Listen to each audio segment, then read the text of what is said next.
Hello बच्चों, welcome to my YouTube channel. I hope you are healthy and happy. बच्चों, इस video में हम डिस्कस करेंगे एप्लीकेशन ऑफ डायमेंशनल एनालिसिस। इससे पहले मैंने एक वीडियो बनाया था जिसमें मैंने समझाता है डायमेंशन क्या होते हैं और कैसे उन्हें फाइंड किया जाता है। अगर आपने वो वीडियो नहीं देखा है या आपको डायमेंशंस कैसे फाइंड किया जाता है ये क्लियर नहीं है तो एटलीस्ट सबसे पहले आप वो वीडियो देखिए, उसके बाद आप इसे कंटिन्यूशन में देखिएगा। Let's start. बच्चों, जो फर्स्ट एप्लीकेशन है वो है principal of homogeneity of dimensions in an equation. तो प्रिंसिपल ऑफ होमोजेनिटी क्या कहता है कि अगर कोई इक्वेशन गिवन है, करेक्ट इक्वेशन गिवन है, तो उसमें जितनी भी टर्म्स होंगी उनकी डायमेंशन सेम होंगी, या ये भी कह सकते हैं कि सेम फिजिकल क्वांटिटी में सेम फिजिकल क्वांटिटी ऐड की जा सकती है। यानी एप्पल में एप्पल ऐड किया जा सकता है, ऑरेंज में ऑरेंज ऐड किया जा सकता है, एप्पल को ऑरेंज में ऐड नहीं किया जा सकता। दैट मीन्स ऐसा नहीं कर सकते कि फोर्स में वेलोसिटी ऐड कर दें या डिस्टेंस में फोर्स ऐड कर दें। ठीक है, अलग अलग फिजिकल क्वांटिटीज़ को ऐड या सब्ट्रैक्ट नहीं किया जा सकता। अलग अलग फिजिकल क्वांटिटीज़ को मल्टीप्लाई जरूर किया जा सकता है। जैसे फोर्स और वेलोसिटी को मल्टीप्लाई करके हमें पावर मिल जाता है, तो मल्टीप्लाई तो किया जा सकता है, लेकिन अलग अलग फिजिकल क्वांटिटीज़ को ऐड या सब्ट्रैक्ट नहीं किया जा सकता। इसीलिए कोई भी करेक्ट अगर इक्वेशन है तो उसमें जितनी भी टर्म्स होंगी, टर्म्स का मतलब जो प्लस माइनस से सेपरेटेड हैं, उन सब की डायमेंशंस सेम होंगी, क्योंकि वो सेम है इसीलिए डायमेंशंस सेम होंगी। मैं आपको एक एग्जांपल समझाता हूँ। जैसे आपने एक फॉर्मूला पढ़ा होगा, S is equal to U T plus half A T square. ये है kinematic second equation of motion, जिसमें S का मतलब है डिस्प्लेसमेंट, U का मतलब है इनिशियल वेलोसिटी, T का मतलब है टाइम, A का मतलब एक्सेलरेशन और इस T का मतलब अगेन टाइम। तो अगर आप सेपरेटली चेक करें सबकी डायमेंशन, एस का मतलब क्या बताया था, डिस्प्लेसमेंट, तो ऑब्वियसली इसकी डायमेंशन एल होगी। और आपको यू टी का क्या मतलब बताया था, देखिए यू का मतलब है इनिशियल वेलोसिटी, तो वेलोसिटी की डायमेंशन होगी एल टी माइनस वन, और टी के लिए टी, तो इसकी डायमेंशन क्या आएगी, L T minus one plus one, that means L T raise to power zero, so L ही मिलेगा। सिमिलरली अगर आप हाफ ए टी स्क्वायर की डायमेंशन निकालते हैं, देखिए हाफ तो एक मल्टीप्लाइंग फैक्टर है, इसकी कोई डायमेंशन नहीं होगी, तो आप केवल ए टी स्क्वायर पर कॉन्सेंट्रेट करेंगे। ए मतलब एक्सेलरेशन, जिसकी डायमेंशन होती है एल टी माइनस टू, और टी के लिए टी स्क्वायर है तो यहाँ पे T raise to power two से मल्टीप्लाई हो जाएगी, आपको आंसर मिलेगा एल। तो आप देख सकते हैं जितनी भी टर्म्स है, कितनी टर्म्स है, 1 2 3, जितनी भी टर्म्स हैं इनकी डायमेंशन सेम आ रही है, राइट। तो that means it is dimensionally correct. हालांकि हमें ये पता है ये करेक्ट है, पर ये पता चलेगा डायमेंशनली तो करेक्ट है। ठीक है, let us take second example. Check dimensionally if the formula this is correct और not, where T is time period, M is mass, F is tension. तो टेंशन जो होता है एक्चुअली फोर्स ही होता है, और एक्स इज डिस्टेंस। तो आप सबसे पहले देखिए, इसमें दो एल एच एस में केवल एक ही टर्म है और आर एच एस में भी केवल एक ही टर्म है, तो दोनों की डायमेंशन चेक करते हैं। टी का मतलब क्या बताया, टी का मतलब बताया टाइम पीरियड, तो सीधी सी बात है इसका जो डायमेंशन फॉर्मूला आएगा केवल इसमें टी ही आने वाला है। ठीक है, नाउ अगर आप आर एच एस का डायमेंशन डिटरमाइन करें तो उसमें 2 पाई, क्योंकि मल्टीप्लाइंग फैक्टर है, इसका कोई डायमेंशंस नहीं होंगी, तो केवल आपको root M upon F upon X पे कॉन्सेंट्रेट करना है। अगर आप इसे देखें तो ये आप लिखेंगे root, the dimensional formula for mass is m, for force is m l t minus 2, and for distance which is x is upon l। इस तरह से हो जाएगा।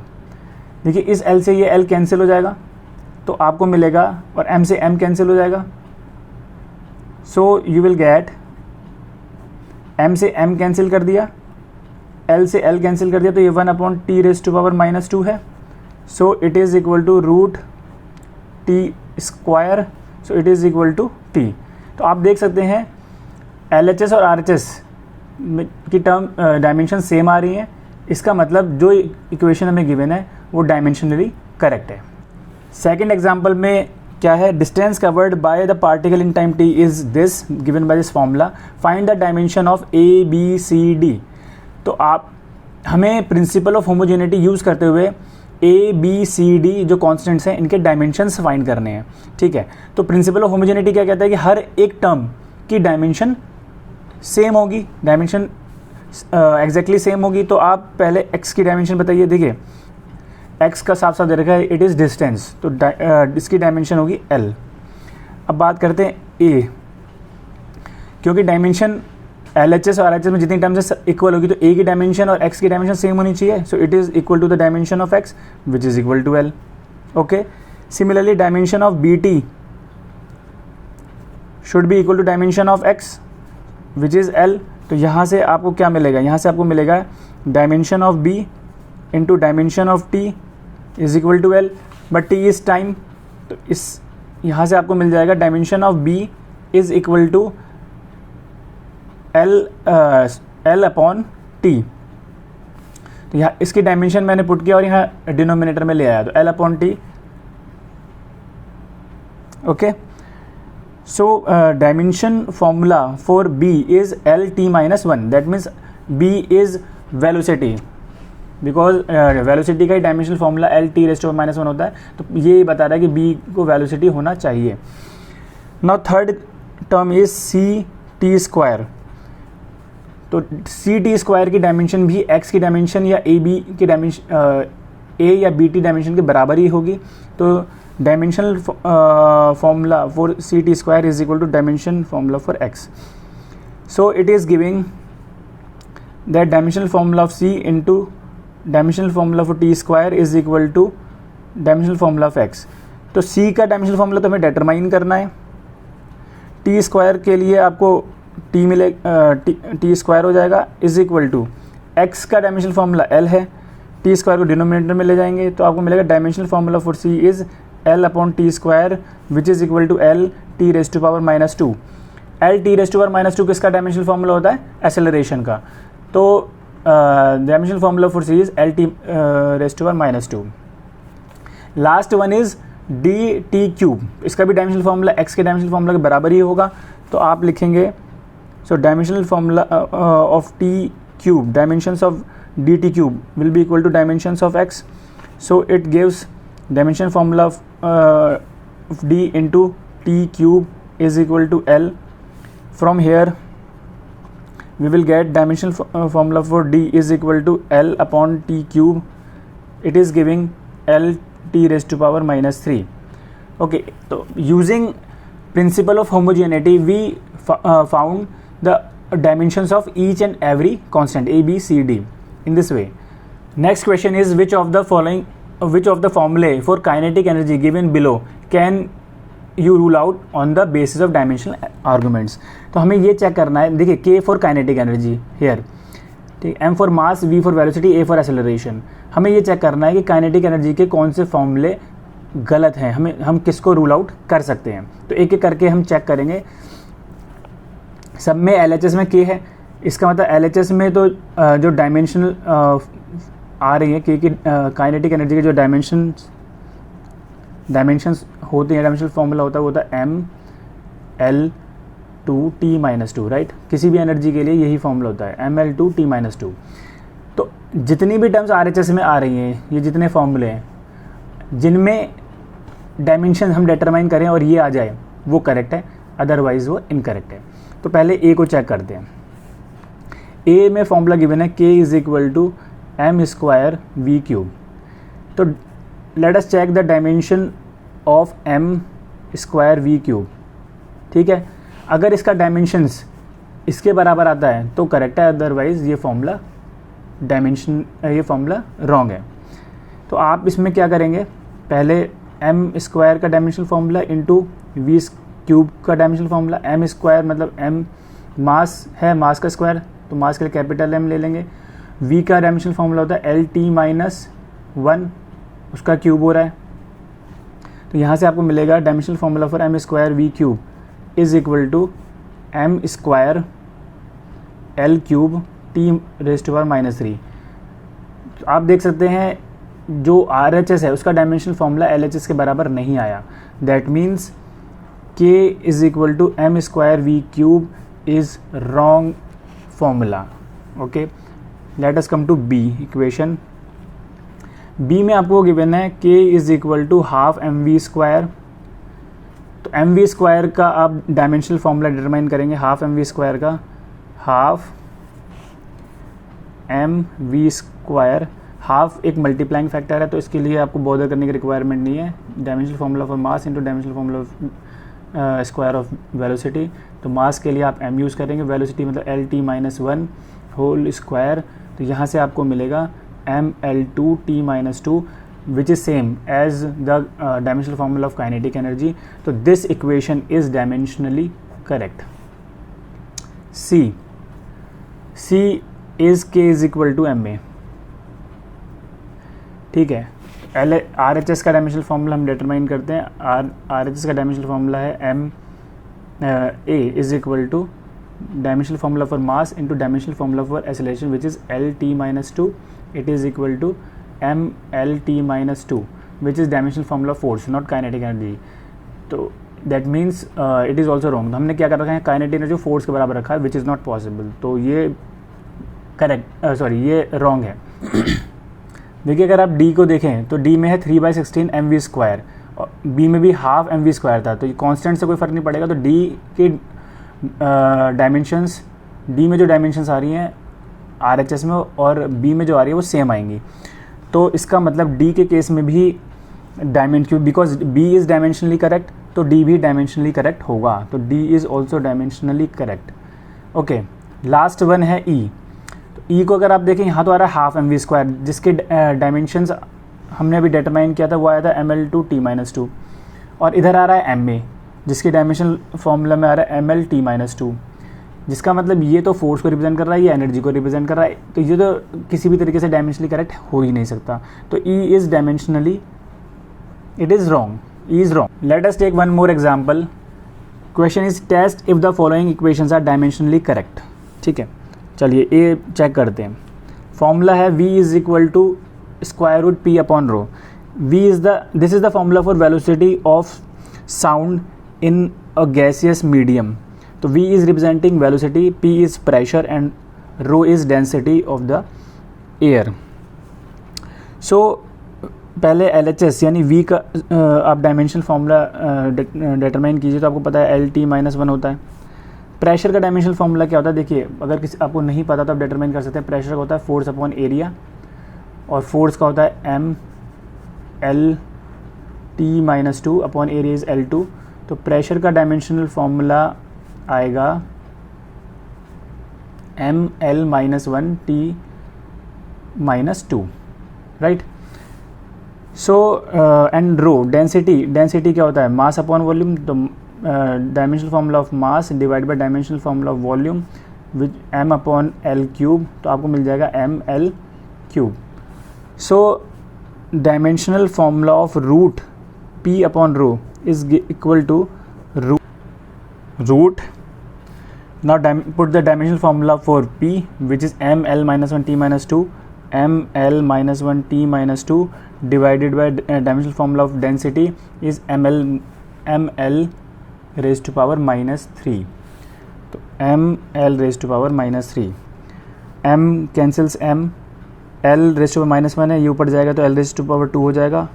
तो आपको मिलेगा root l square t raised to power -2 L t raised to power -1। तो आप देख सकते हैं LHS और RHS दोनों की डायमेंशन सेम आ रही है। डायमेंशन सेम आने का मतलब है this formula is dimensionally correct. Now second part पे आते हैं। Second part is nu is equal to 1/2 pi root mgl upon I. देखिए ये फॉर्मूला जो है ये है frequency of oscillation of compound pendulum. तो कोई कंपाउंड पेंडुलम है, अगर कोई कंपाउंड पेंडुलम होता है, कंपाउंड पेंडुलम कोई बॉडी है और आपने उसे यहाँ से हैंग कर दिया है, ठीक है, और इसका सेंटर ऑफ ग्रेविटी कहीं इस जगह है। तो इनके बीच में जो डिस्टेंस होता है वो L है। इसका moment of inertia about point O वो है I। The mass of this compound pendulum is m and its acceleration due to gravity is g, and nu is the frequency of vibration or frequency of rotation about point O। ठीक है, अगर ये formula dimensionally correct है तो LHS और RHS का dimension same आने चाहिए। क्योंकि यहाँ फ्रीक्वेंसी है, और फ्रीक्वेंसी क्या होता है, रेसिप्रोकल फ्रीक्वेंसी होता है नंबर ऑफ रिवॉल्यूशन पर सेकेंड। तो नंबर की तो कोई डायमेंशन होगी नहीं, तो इसकी डायमेंशन आती है t-1, क्योंकि पर सेकेंड बोल रहा हूँ इसलिए t-1 लिखूंगा। पर सेकेंड मतलब 1/सेकेंड, यानी 1/टाइम, यानी t⁻⁻1। अब इसकी बात करते हैं। अगर आप dimensional formula of 1/2 pi root mgl/i determine करना चाहते हैं, तो 1/2 पाई तो एक मल्टीप्लाइंग फैक्टर है, इसका तो डायमेंशनल फार्मूला हमें इसके बारे में कुछ सोचना ही नहीं। अब इसकी बात करते हैं। इसमें आप सीधे लिखेंगे रूट m के लिए, मास के लिए m, g के लिए L t-2 बिकॉज ये एक्सेलरेशन होता है, L दैट मीन्स डिस्टेंस है तो L होगा, और मोमेंट ऑफ इनर्शिया। देखिए मोमेंट ऑफ इनर्शिया का जो डायमेंशनल फार्मूला आता है, देखिए I is equal to summation MI/RI² होता है, ठीक है। और इसका मतलब है मास, और ये होता है डिस्टेंस, तो L²। तो मोमेंट ऑफ इनर्शिया का डायमेंशनल फार्मूला ये आता है। तो यहाँ पर आप पुट करेंगे mL², ओके। m से m कैंसिल, L²। जब आप ये कैंसिल करेंगे तो ये पावर यहाँ पे सिंगल पावर है, वो ऊपर, अच्छा L से ये भी L कैंसिल हो गया, और t⁻⁻2 है, तो ये आएगा t⁻⁻1। तो यहाँ पे भी LHS और RHS की डायमेंशन सेम आ रही है, तो that means this formula is also dimensionally correct, okay. Now principal of homogeneity जो हम यूज़ कर रहे हैं ये चेक करने के लिए कि कौन सी इक्वेशन डायमेंशनली करेक्ट है, कौन सी इक्वेशन डायमेंशनली रॉन्ग है, इसमें थोड़ा सा एक लिमिटेशन है। वो ये है कि अगर कोई इक्वेशन डायमेंशनली करेक्ट आती है तो वो डायमेंशनली तो करेक्ट है, बट ऐसा हो सकता है कि वो परफेक्टली करेक्ट ना हो, वो रॉन्ग भी हो सकती है। बट अगर कोई इक्वेशन या कोई फॉर्मूला डायमेंशनली रॉन्ग आ रहा है तो वो 101% रॉन्ग होगा ही होगा। अगर डायमेंशनली रॉन्ग आ रहा है तो ये मेथड वर्क करता है, क्योंकि हमें पता चल गया डायमेंशनली रॉन्ग है, रॉन्ग है, परफेक्टली रॉन्ग है। बट अगर वो डायमेंशनली करेक्ट आ रहा है तो फिर काम पूरा नहीं हो पाता। डायमेंशनली रॉन्ग आ रहा है तो वो गलत हो भी डायमेंशनली करेक्ट आ रहा है तो वो सही हो भी सकता है और सही नहीं भी हो सकता। जैसे मैं आपको एक एग्जांपल देता हूँ। x इज इक्वल टू, आपने फॉर्मूला पढ़ा, x is equal to ut plus half AT², ठीक है, ये फॉर्मूला पढ़ा। ये डायमेंशनली करेक्ट आया था और ये एक्चुअली भी करेक्ट है। बट अगर इसी फॉर्मूले में मैं कर दूं x is equal to ut plus AT², अब ये जो फॉर्मूला ये भी डायमेंशनली करेक्ट आएगा, क्योंकि हाफ AT² और AT² दोनों का डायमेंशन तो सेम ही आएगा, ठीक है, बाकी सब कुछ सेम ही है। तो ये फॉर्मूला, सेकंड फॉर्मूला भी डायमेंशनली करेक्ट आएगा, but this formula is wrong. तो डायमेंशनल एनालिसिस से या फिर प्रिंसिपल ऑफ होमोजेनिटी से हमें ये नहीं पता चलता कि कोई इक्वेशन परफेक्टली करेक्ट है या नहीं है। हाँ, ये जरूर पता चल जाता है कि अगर डायमेंशन रॉन्ग है तो वो परफेक्टली रॉन्ग है। This is the limitation of this method, principle of homogeneity. Let us move to second application of dimensional analysis, which is conversion of system of units. देखिए, conversion of system of unit हम क्या करते हैं, एक system of unit से दूसरी system of unit में convert करते हैं, ठीक है। जैसे मान लीजिए मैंने लिखा 2 metre is equal to 200 centimetre, तो आप देख सकते हैं यहाँ पर जितना बड़ा यूनिट लिखा जाता है उतना ही स्मॉलर उसका मैग्नीट्यूड रह जाता है, नंबर रह जाता है, ठीक है। यहाँ पर सेंटीमीटर स्मॉलर यूनिट है तो उसका मैग्नीट्यूड अब ज़्यादा, उस केस में मैग्नीट्यूड ज़्यादा हो जाता है, ठीक। इसी चीज़ को मैं ऐसे लिख सकता हूँ n1, तो n1 क्या है, मैग्नीट्यूड, नंबर है ये। यूनिट को अगर मैं डायमेंशन से रिप्लेस करूँ तो फर्स्ट सिस्टम ऑफ यूनिट में कुछ डायमेंशन ये आ रही है, m1 raise to power a, L1 raise to power b, T1 raise to power c। आपका क्वेश्चन ये हो सकता है कि सर आप केवल MLT क्यों यूज़ कर रहे हैं। देखिए, मैकेनिक्स में हम मोस्टली अभी स्टार्ट किया है तो मैकेनिक्स में मोस्टली केवल MLT ही यूज़ किया जाता है। तो अभी मैं सिर्फ अपना जो दायरा है वो केवल मैकेनिक्स तक ही मैंने कांस्टेंट कर रखा है। अगर और आगे बढ़ते हैं, आप इलेक्ट्रोमैग्नेटिज्म या ऑप्टिक्स वगैरह में आगे हम बढ़ते हैं, तब हम और भी इसमें बेस क्वांटिटीज़ पिक्चर में आती हैं। बट फिलहाल सिंपल रखने के लिए केवल MLT ही यूज़ किया जाता है। तो this is number, suppose this is the dimension of the physical quantity which we are considering, is equal to n2 magnitude in second system of unit, m2a l2b t2c. आप note कर सकते हैं मैंने dimension change नहीं किए हैं. Dimension क्या होती है? पावर होती है, पावर टू बेस क्वांटिटीज़. मैंने डायमेंशंस चेंज नहीं किए हैं क्योंकि हम क्वांटिटी चेंज नहीं कर रहे हैं.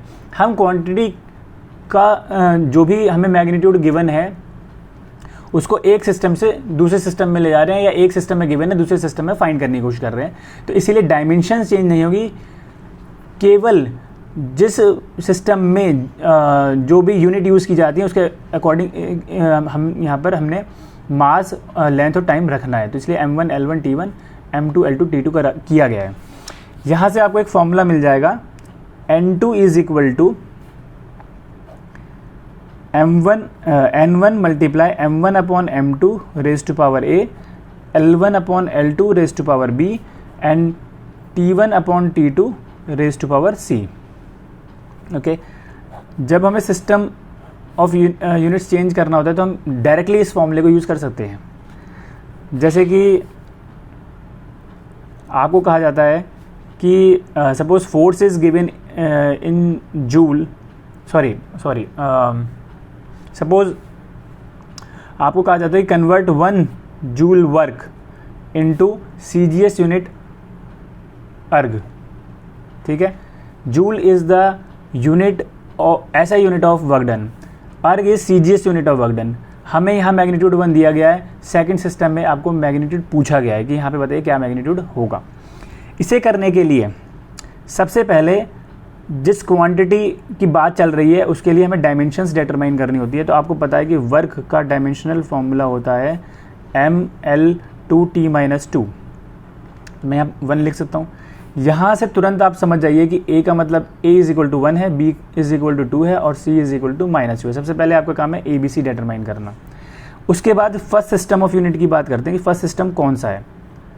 फर्स्ट सिस्टम यहाँ पर कौन सा है? फर्स्ट सिस्टम है SI सिस्टम यहाँ पर, क्योंकि जूल की बात चल रही है. और SI सिस्टम में मास क्या होता है? मास के लिए यूज़ किया जाता है किलोग्राम, लेंथ के लिए यूज़ किया जाता है मीटर और टाइम के लिए यूज़ किया जाता है सेकेंड. राइट, अब आप सेकंड सिस्टम पे आइए. सेकंड सिस्टम में सेकंड सिस्टम है कौन सा? सेकंड सिस्टम है CGS. CGS मतलब सेंटीमीटर ग्राम सेकंड. तो मास के लिए यूज़ किया गया है ग्राम, लेंथ के लिए यूज़ किया गया है सेकंड सिस्टम में सेंटीमीटर और टाइम के लिए यूज़ किया गया है सेकंड. ठीक, और n1 इस केस में n1 मतलब magnitude in first system is 1. So n1 is equal to 1. और हमें करना क्या है? हमें फाइंड करना है magnitude in second system which is n2. तो आप डायरेक्टली पहले फॉर्मूला में पुट करते रहिए. n1 इज़ 1 तो यहाँ पे 1 लिखेंगे. m1 is kg, m2 is gram and a is 1. तो आप लिखेंगे kg upon gram divided whole raise to power 1. Similarly L1 is mass, L1 is metre, L2 is centimetre. तो metre upon centimetre raise to power b which is 2. Similarly time, तो second upon second raise to power -2. ये आपको मिलेगा. Okay, now there are 1000 gram in 1 kilogram. तो यहाँ पे आप put करेंगे 1000 gram divided by gram whole raise to power 1. There are 100 centimetre in 1 metre. So 100 centimetre divided by centimetre raise to power 2. Second से second cancel हो जाएगा, 1 आएगा, 1 raise to power -2 तो वो खत्म हो जाएगा, कुछ मतलब 1 बचेगा. इसे सॉल्व करेंगे. देखिए ग्राम से ग्राम कैंसिल हो गया, सेंटीमीटर सेंटीमीटर कैंसिल हो गया. तो आपको मिलेगा this is 1000 and this is 10 raise to power 4. तो आपको मिल जाएगा 1000 multiply by 1 2 3 4 that means 10 to raise to power 7. So n2 is 10 to raise to 7. तो आपको मिल रहा है 1 joule is equal to 10 to raise to power 7 erg. Let us move to next example. Second example में हमें क्या पूछा गया है कि how many dynes are equal to 1 newton force. देखिए newton is the SI unit of force and dyne is the CGS unit of force. तो 1 Newton कितने डाइन्स के बराबर होगा ये पूछा गया है। हमें पूछा गया कि 1 न्यूटन में कितने डाइन्स होंगे। ठीक है, आगे मैंने आपको क्या बताया, सबसे पहले आप फिजिकल क्वांटिटी कौन सी यूज़ हो रही है वो रिकॉग्नाइज़ कीजिए। उसे रिकॉग्नाइज़ कर लिया फोर्स है, तो फोर्स का डायमेंशनल फार्मूला लिखिए। फोर्स का डायमेंशनल फार्मूला है MLT - 2। यहाँ से जो पावर्स M और L और T की है उनके कॉरस्पॉन्डिंग ABC लिखिए। तो A is equal to 1, B is equal to 1 and C is equal to -2, right. इसके बाद आपका काम है सिस्टम लिखिए। फर्स्ट सिस्टम कौन सा है? फर्स्ट सिस्टम है SI सिस्टम। SI सिस्टम में मास के लिए यूज़ होता है किलोग्राम, लेंथ के लिए यूज़ होता है मीटर और टाइम के लिए यूज़ होता है सेकंड। सेकंड सिस्टम कौन सा है? सेकंड सिस्टम अगेन यहाँ पे भी CGS सिस्टम है, CGS सिस्टम है। CGS सिस्टम में मास के लिए यूज़ होता है ग्राम, लेंथ के लिए यूज़ होता है सेंटीमीटर और टाइम के लिए यूज़ होता है सेकंड। ठीक है, फर्स्ट सिस्टम में आपको ऐसे सिस्टम में आपको मैग्नीट्यूड गिवन है, सेकंड सिस्टम में आपको मैग्नीट्यूड निकालना है। तो फॉर्मूला जैसे मैंने आपको बताया था N2 is equal to N1 M1 upon M2 raise to power A, L1 upon L2 raise to power B, T1 upon T2 raise to power C। N1 आपको 1 गिवन है तो वो 1 पुट कर दीजिए। फर्स्ट सिस्टम में मास है kilogram, second में gram, raise to power A is 1। Second system length is metre, sorry first system में मीटर, सेकंड सिस्टम में centimetre, raise to power 1। Time दोनों सिस्टम में सेकंड है and whole raise to power -2 हो जाएगा। Kilogram 1 kilogram is equal to 1000 gram divided by gram multiply by 1 metre is equal to 100 centimetre, तो 100 centimetre divided by centimetre. Gram cancel gram, centimetre cancel centimetre. So N2 is equal to 10 to raised to power 5. So 1 Newton force is equal to 10 to raised to power 5 dynes. Question is Young's modulus of steel is 19 into 10 to raised to power 10 Newton per meter square. Express it in dynes per centimeter square. Here dyne is CGS unit of force. ठीक है, तो क्या given है 19 into 10 to raise to power 10 newton per metre square, और इसे किस में convert करना है? डाइन्स पर सेंटीमीटर स्क्वायर में कन्वर्ट करना है, ये मैग्नीट्यूड निकालना है। तो सेम वे में पहले फिजिकल क्वांटिटी कौन सी है? न्यूटन पर मीटर स्क्वायर, मतलब प्रेशर की बात चल रही है, प्रेशर वाले डायमेंशनल फार्मूला आएगा क्योंकि फोर्स अपॉन एरिया। तो आप डायमेंशनल फार्मूला जो यंग्स मॉडुलस ऑफ स्टील का आएगा, मैं इसे वाई से रिप्रेजेंट कर रहा हूँ, वो आएगा फोर्स का dimensional formula divided by area का डायमेंशनल फार्मूला, यानी प्रेशर का डिटरमाइन करना है। तो फोर्स का होता है ML T - 2 divided by area, so it is equal to ML - 1 T - 2, right. So A is equal to power of M is 1, so A is equal to 1. Power of L is -1, so B is equal to -1. Power of T is -2, so C is equal to -2. Okay, now आपको system देखना है। First system is SI system.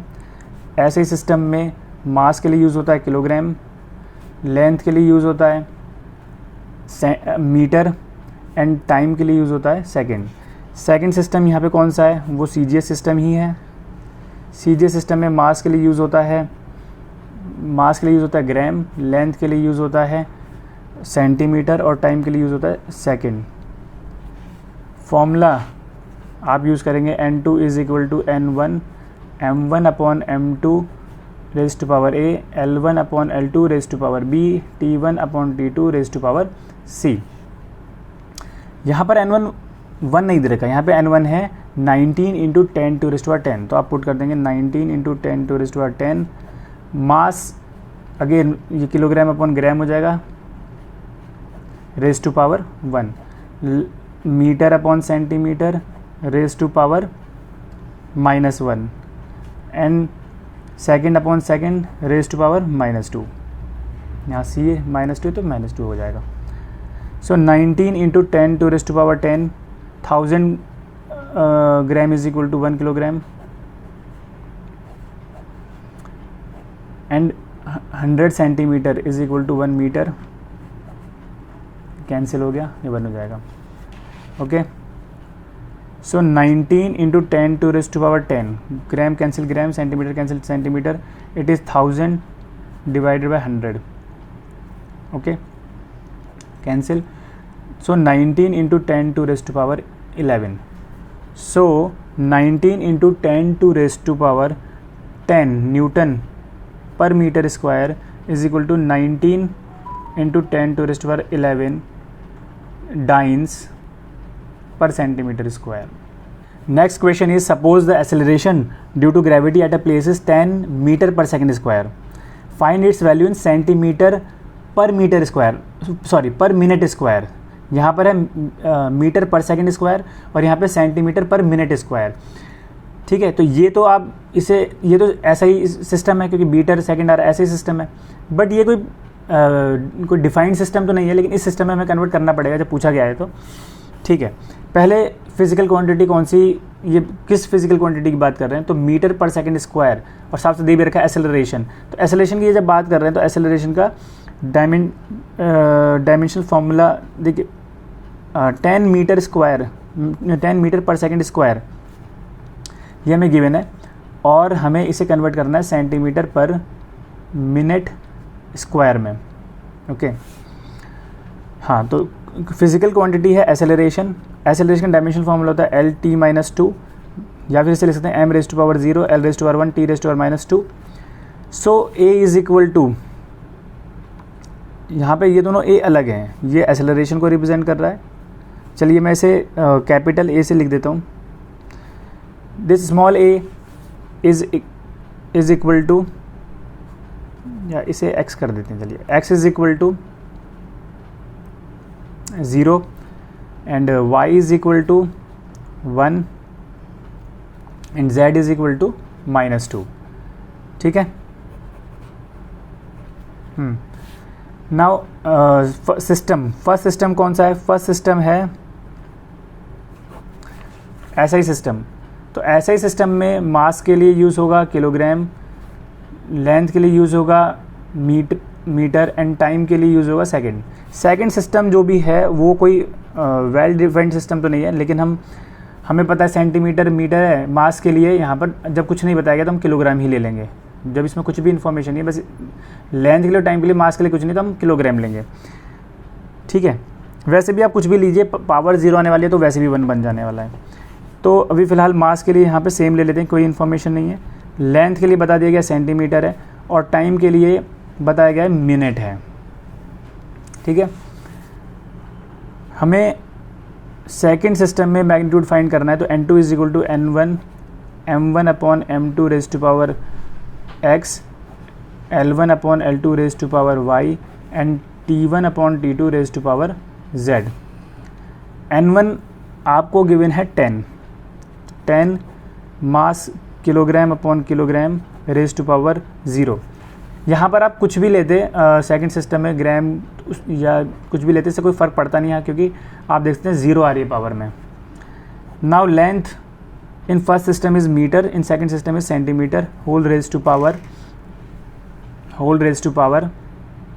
-1। Second system में आप check कर सकते हैं, sorry first system में time की यूनिट है सेकंड, सेकंड सिस्टम में minute, whole raise to power -2। Okay, तो ये तो पूरा 1 हो जाएगा, पावर 0 है। 10 into 100 centimetre upon centimetre. Now there are 60 seconds in 1 minute, तो ये होगा second 1 upon 60 seconds whole raise to power -2। Centimetre cancel centimetre, so 10 multiply by 100 multiply second cancel second. Now ये 60 रेस्ट टू पावर 2 हो जाएगा. So it is 1000 multiply by 3600. So it will be 3600000.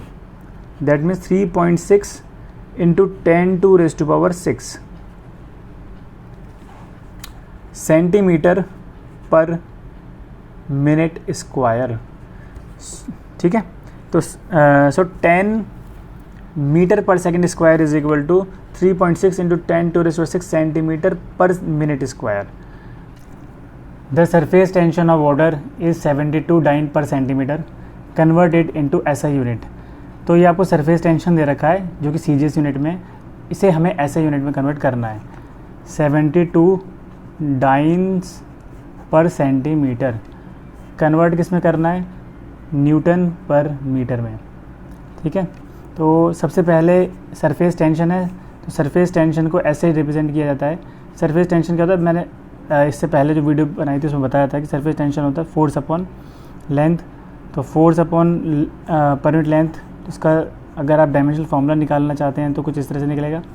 Force का dimensional formula होता है MLT-2, length का L. तो यहाँ से बन जाएगा ML T-2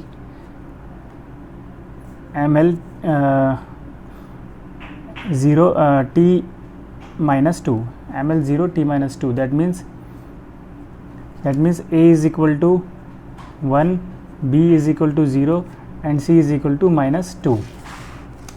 Right. Now first system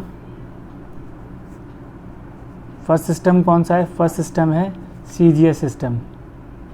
CGS system में मास के लिए हम रिप्रेजेंट करते हैं ग्राम, लेंथ के लिए हम लेंथ को रिप्रेजेंट किया जाता है सेंटीमीटर में, और टाइम को रिप्रेजेंट किया जाता है सेकंड में. सेकंड सिस्टम जिसमें कन्वर्ट करना है वो सिस्टम है SI सिस्टम. ऐसे सिस्टम में मास के लिए यूज़ किया जाता है किलोग्राम, लेंथ के लिए यूज़ किया जाता है मीटर, और टाइम के लिए यूज़ किया जाता है सेकंड. ठीक है.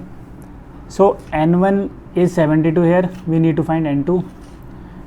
N2 is equal to N1 M1 upon M2 raise to power A, L1 upon L2 raise to power B, T1 upon T2 raise to power C. N1 is 72, M1 is gram, M2 is kilogram, and L1 is centimeter here, L2 is meter, B is 0, time is second on second raised to power -2. सो इसकी power तो 0 तो ये तो 1 हो जाएगा पूरा, और यहाँ भी 1 हो जाएगा क्योंकि कैंसिल करके 1 आएगा. इसको देखो 72. Now 1 gram is 10 to raised to power -3 kilogram. So answer is 7.2 into 10 to raised to power -2. That means 72 dynes per centimeter is equal to 7.2 into 10 to raised to power -2 Newton. The heat produced in a wire carrying an electric current depends on the current, the resistance and the time.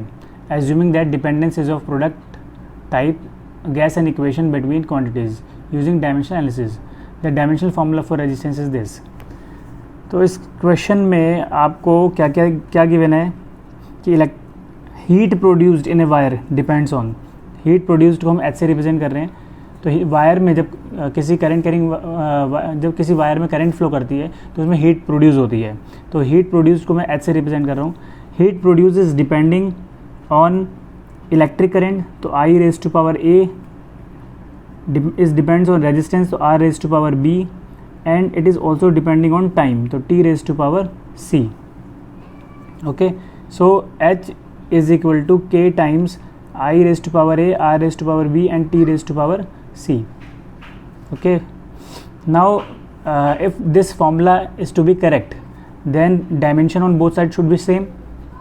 तो हम that means dimension of H should be equal to dimensional formula, dimensions for this. K तो constant है, इसका तो इसे तो हम ignore कर देंगे, तो इसकी बात करेंगे. तो dimension of I raised to power A, dimension of R raised to power B, dimension of T raised to power C. देखिए आई यानी करंट के एक बेस क्वांटिटी है, तो इसको तो आई से ही रिप्रेजेंट करते हैं। इसका dimensional formula I raise to power A हो जाएगा। आर का डायमेंशनल फार्मूला गिवन है M L raise square I raise to -2 T raise to -3, तो ये हम लिख देंगे M L square T I -2 T raise to -3। Here T is time, तो टाइम का डायमेंशन तो टी ही होता है, तो ये सी हो जाएगा, T raise to power C. और H is heat energy, energy का डायमेंशनल फार्मूला था ml2 t-2। So ml2 t-2 is equal to m, अब यहाँ पे आप देख सकते हैं m r raise to power b है तो whole raise to power b भी होगा यहाँ पर, तो m raise to power b आ रहा है। l की बात करें तो l केवल यहाँ पर है, तो l raise to power 2b। t कहाँ है, t यहाँ और यहाँ है, that means t raise to power -3b plus c। And i कहाँ है, एक i इधर है एक इधर है, तो i is raise to power a -2b। Now comparing the coefficient of, suppose यहाँ पे मैं i रेज टू पावर 0 भी लिख देता हूँ, तो comparing the powers of m l t and i, comparing the powers of m you will get b is equal to 1। Comparing powers of L you will get 2b is equal to 2, तो इसका मतलब भी वही है, b is equal to 1। Comparing power of T, तो -3b plus c is equal to -2।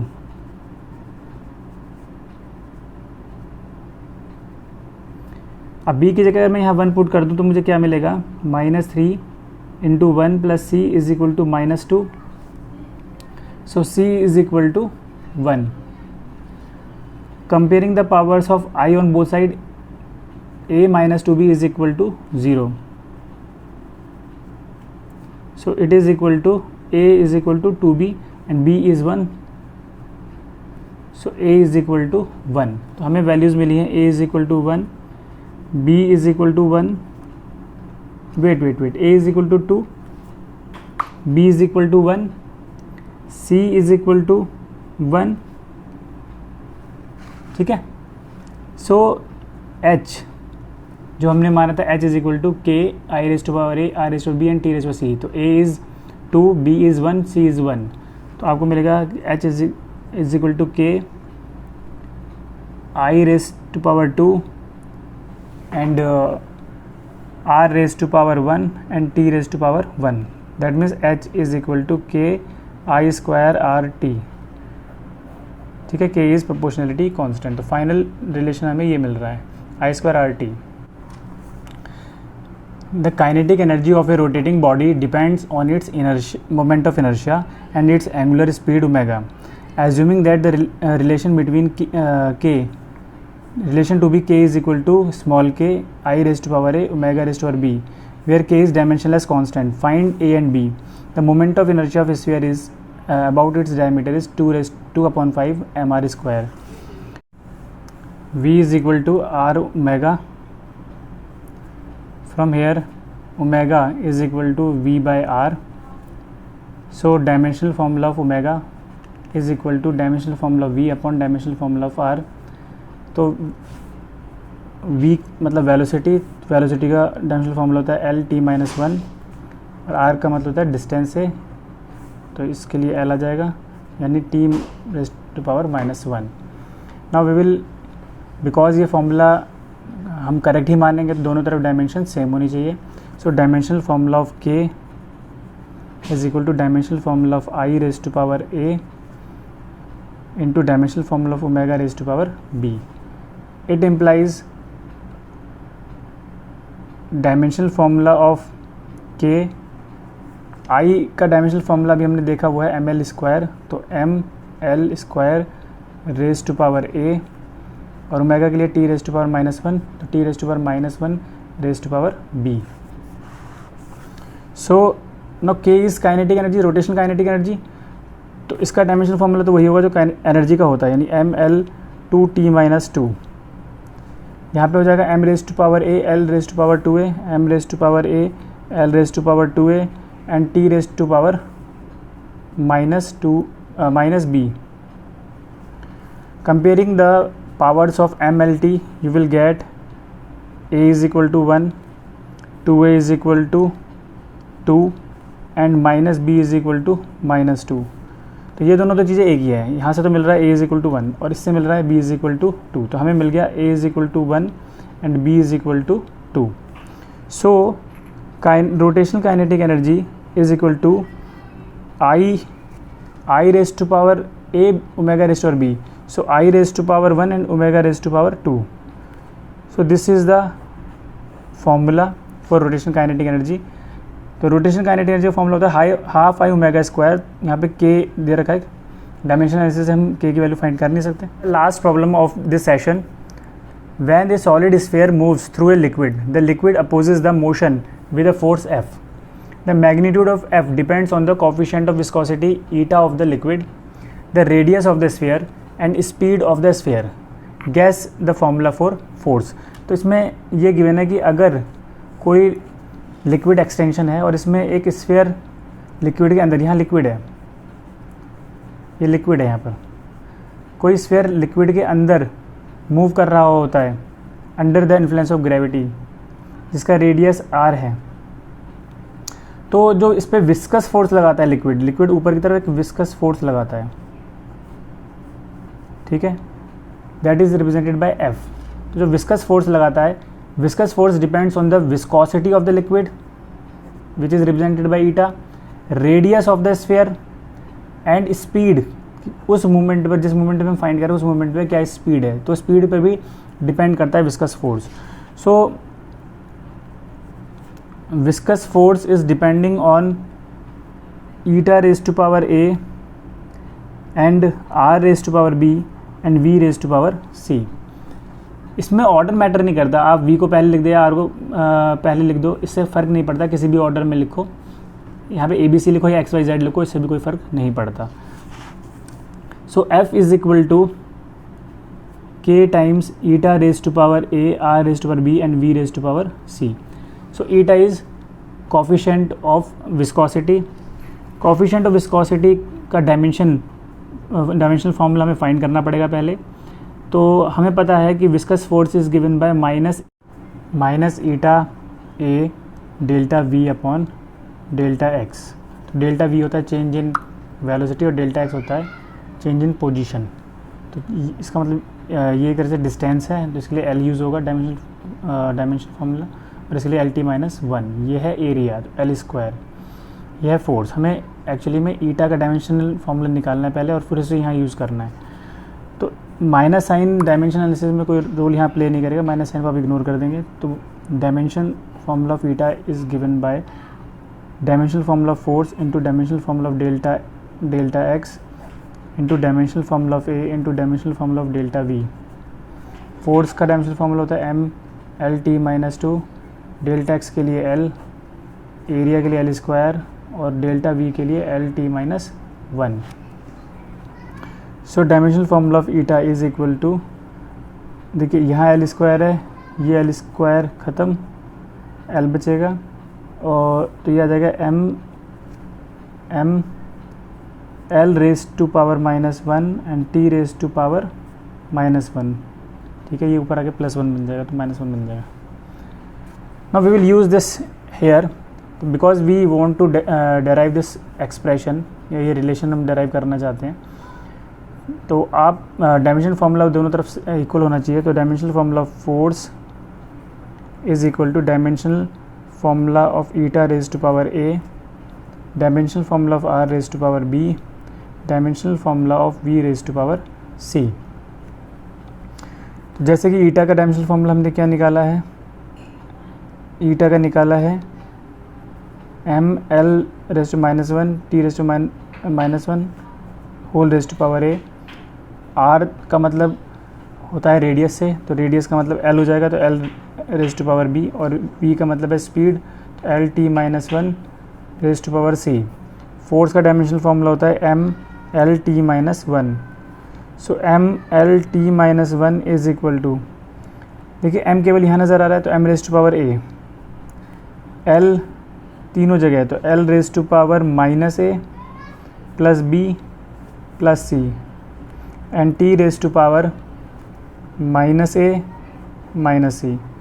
Comparing the powers of m, l, t, you will get a is equal to 1, minus a plus b plus c is equal to 1, and minus a minus c is equal to minus 1. Minus a minus c is equal to minus 1. Third equation में अगर आप a की value put कर दें जो कि 1 है यहाँ से, तो आपको मिलेगा minus 1 minus C is equal to minus 1. मैंने क्या किया, a की ये वैल्यू यहाँ पुट कर दी है, तो minus 1 minus C is equal to minus 1. So ये यहाँ पे एक मिस्टेक हो गई थी. फोर्स का डायमेंशन फॉर्म होता है M L T minus 2, T minus 1 नहीं होता, तो इसे यहाँ पे 2 कर देंगे. इससे चेंज यहाँ पर आएगा माइनस ए माइनस सी, तो minus comparing the power of T you will get minus A minus C is equal to minus 2. ठीक है, ये चेंज आएगा, तो यहाँ पे माइनस 2 आएगा. ओके, यहाँ से आपको आंसर मिलेगा सी इज इक्वल टू 1. ठीक है, सी आपको 1 मिल गया, ए भी 1 है, सी भी 1 है, दोनों को आप यहाँ 1 पुट करेंगे, सी भी यहाँ 1 पुट करेंगे, तो आपको बी की वैल्यू भी 1 ही मिलेगी. तो आपको जो फॉर्मूला मिल रहा है, देखिए तीनों की वैल्यू 1 ही मिल रही है, ए भी 1, बी की वैल्यू भी 1 और सी की वैल्यू भी 1. तो आपको फॉर्मूला अल्टीमेटली मिल जाएगा F is equal to K eta raise to power 1, R raise to power 1 and V raise to power 1. तो फॉर्मूला आपको मिल गया F is equal to K eta R V. Okay, now we will discuss limitation of dimension analysis method. Dimension analysis method के 4 limitations हैं. पहला कि हमें वो quantities पहले से ही पता होनी चाहिए जिन पर अदर क्वांटिटीज़ डिपेंड करती है, अदरवाइज़ आप रिलेशन नहीं फाइंड कर सकते. सेकंड, ये मेथड तभी वर्क करेगा जब प्रोडक्ट टाइप रिलेशन होगा. अगर एडिशन टाइप रिलेशन है, फॉर एग्जांपल अगर मुझे लिखा x is equal to U T plus half A T square या s is equal to U T plus half A T square, तो ये रिलेशन आप डायमेंशन एनालिसिस मेथड से derive नहीं कर सकते, क्योंकि ये प्रोडक्ट टाइप नहीं है, समीशन टाइप भी है, इसीलिए नहीं कर सकते. ठीक है, आगे numerical constants having no dimensions can not be detected. जो आपने जब हमने डेरिवेशन अभी किया तो उसमें न्यूमेरिकल कांस्टेंट्स आ रहे थे, तो हम हमेशा उसे के से रिप्रेजेंट कर रहे थे, क्योंकि डायमेंशन एनालिसिस मेथड से हम वो फाइंड नहीं कर सकते, या तो वो हमें पहले से पता हो या एक्सपेरिमेंटली वो फाइंड किए जाते हैं. Method only works if there are as many equations as they are unknown. तो मेथड केवल तभी वर्क करेगा जब उतनी ही इक्वेशन है जितने अननोन है. जब हम मैकेनिक्स में डिस्कशन करते हैं तो बेस क्वांटिटीज़ केवल 3 होती है, एम एल टी, इसीलिए 3 ही इक्वेशन बन पाती हैं. तो 3 इक्वेशन बन सकती है, यानी कि 3 ही वेरिएबल की वैल्यू हम निकाल सकते हैं. अगर कोई क्वांटिटी 3 से ज़्यादा क्वांटिटीज़ पर डिपेंड करेगी तो उसमें वेरिएबल 4 बन जाएंगे. जैसे कि टाइम पीरियड जो मैंने डिस्कस किया था, सिंपल पेंडुलम का टाइम पीरियड की बात की थी, मैंने कहा था time period is depending on length of the string, mass of the bob and acceleration due to gravity. अगर मैं एक और यहाँ पर क्वांटिटी की बात करूँ कि suppose time period also depends on the viscous force applied by the air, तो यहाँ पर we raise to power D भी हो जाएगा,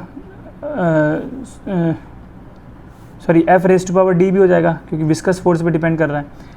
अब यहाँ पे दिक्कत ये आएगी कि यहाँ से तो मुझे मिलेगा m0 l0 t1, क्योंकि ये टाइम पीरियड है तो इसके डायमेंशन होंगे m0 l0 t1. बट इधर से आपको टाइम जो वेरिएबल मिलेंगे वो 4 मिलेंगे. ठीक है, और 4 वेरिएबल मिलेंगे, 3 इक्वेशन बनेगी. देखिए l raise to power a, m raise to power b, l t minus 2 raise to power c and m l t minus 2 raise to power d. तो इसे आप लिखेंगे m raise to power b plus d, l raise to power a plus c plus d, t raise to power minus 2c minus 2d. And now comparing the powers of MLT, you will get b plus d is equal to 0, a plus c plus d is equal to 0, and minus 2c minus 2d is equal to 1.